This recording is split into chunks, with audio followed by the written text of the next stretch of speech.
So last weekend, my friends and I decided to enter the annual town chili cook-off, because nothing says friendship like arguing about cumin ratios and who gets to wield the giant wooden spoon. We'd been hyping up our secret ingredient for weeks. I still maintain it was my idea, a dash of extra dark chocolate, for that rich, mysterious flavor. The day of the competition, we all showed up at my buddy Dave's house, matching aprons on, ready to make culinary history. The only mildly odd thing was Dave's grandma hovering around the kitchen, muttering about keeping things regular and clutching a mysterious little baggie of white powder. But hey, everyone has their quirks, right? Everything was going smoothly until halfway through simmering, when I realized I'd left our secret chocolate ingredient in my car. I dashed outside, and when I came back, Dave was enthusiastically dumping a white powder into the pot.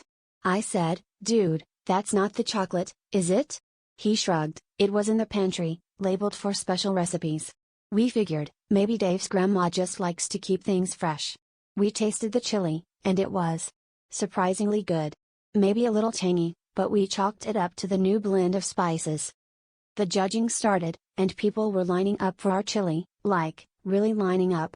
Within 15 minutes, our table had the biggest crowd at the cook-off, and the judges were raving about our explosive flavor and unforgettable aftertaste. But then, things took a turn.